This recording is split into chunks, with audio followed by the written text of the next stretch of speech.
Assalamualaikum.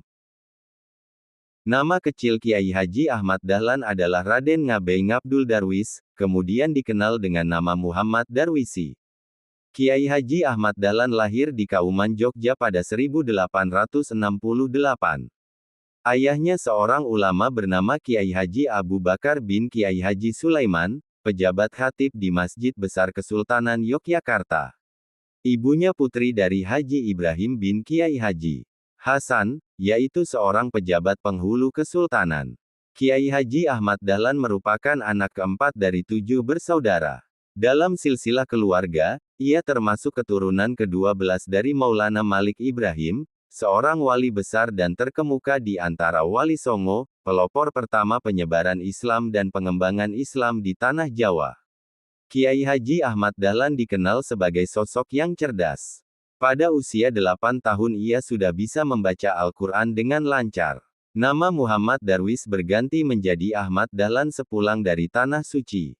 Tak lama setelah itu, ia menikah dengan Siti Walidah, putri Kiai Penghulu Haji Fadil yang kemudian dikenal dengan Nyai Ahmad Dahlan yang kemudian menjadi ketua Aisyah juga pahlawan nasional. Dari pernikahannya dengan Siti Walidah, Ahmad Dahlan dikaruniai 6 anak, yaitu Johanah, Siraj Dahlan, Siti Busro, Irfan Dahlan, Siti Aisyah, Siti Zaharah. Ahmad Dahlan pernah pula menikahi Nyai Abdullah, janda Abdullah.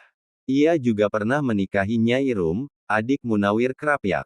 Ahmad Dahlan juga mempunyai putra dari pernikahannya dengan ibu Nyai Aisyah, adik ajengan penghulu Cianjur yang bernama Dandanah. Ia pernah pula menikah dengan Nyai Yasin Pakualaman Yogyakarta.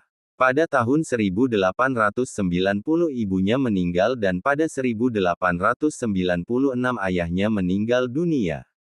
Setelah ayahnya meninggal, posisi D sebagai ulama atau kiai yang memperoleh legitimasi keraton sebagai simbol kekuasaan dalam masyarakat Jogja.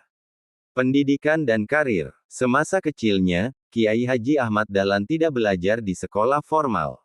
Kiai Haji Ahmad Dahlan diasuh dan dididik mengaji oleh ayahnya sendiri. Menjelang dewasa, ia mempelajari dan mendalami ilmu-ilmu agama kepada beberapa ulama besar, di antaranya ialah Kiai Haji Muhammad Saleh, Kiai Haji Muhsin, Kiai Haji Raden Dahlan, Kiai Haji Mahfuz dan Syekh Hayat Sattoh, Syekh Amin, Said Bakri, serta beberapa guru lainnya. Ketika usianya menginjak 15 tahun pada tahun 1883, atas persetujuan Kiai Ketib Amin, Kiai Haji Ahmad Dahlan memperdalam ilmu agamanya ke Makkah, sekaligus melaksanakan ibadah haji. Pada periode ini, Ahmad Dahlan mulai berinteraksi dengan pemikiran-pemikiran pembaru dalam Islam, seperti Muhammad Abduh, Al-Afghani, Rashid Ridha dan Ibnu Taimiyah. Sepulang dari ibadah hajinya, kegiatan sosial Ahmad Dahlan makin meningkat. Ia membuka kelas belajar dengan membangun pondok guna menampung murid yang hendak belajar ilmu umum seperti ilmu falak, ilmu tauhid, dan tafsir. Ia juga intensif berkomunikasi dengan berbagai kalangan ulama intelektual dan kalangan pergerakan seperti Budi Utomo dan Jamiat Khair. Kurang puas dengan kunjungan pertamanya ke Makkah, Ahmad Dahlan berangkat lagi pada tahun 1903 dan menetap selama 2 tahun.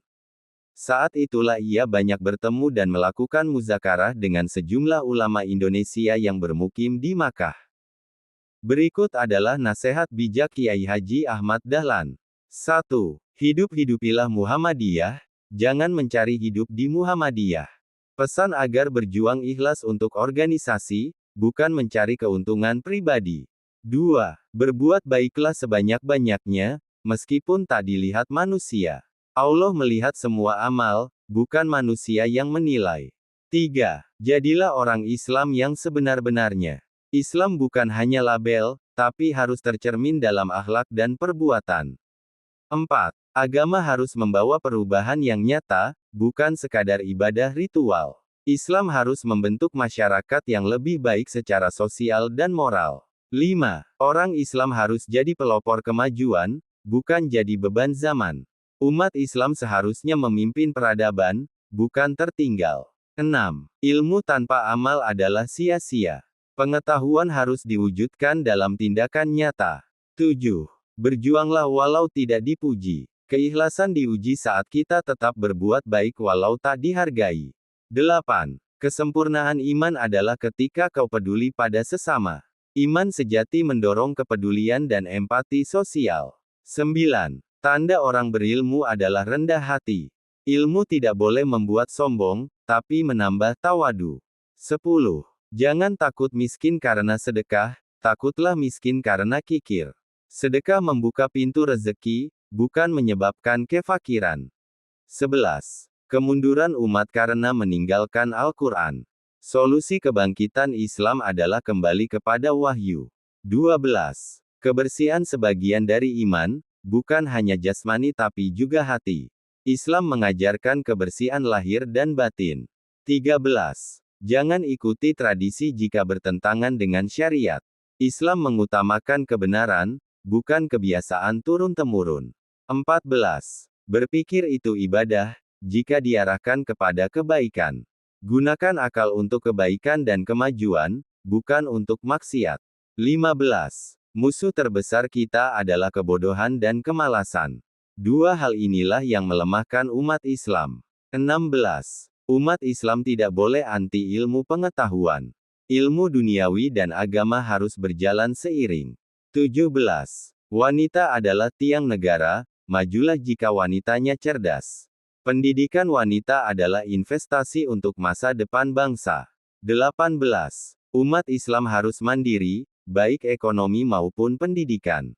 Kemandirian adalah jalan menuju kekuatan dan martabat. 19. Sabar itu bukan pasrah, tapi tahan ujian sambil berjuang. Sabar bukan menyerah, tapi terus berjuang dengan tenang. 20. Hidup ini ladang amal, jangan sia-siakan. Gunakan hidup sebaik mungkin untuk berbuat kebaikan.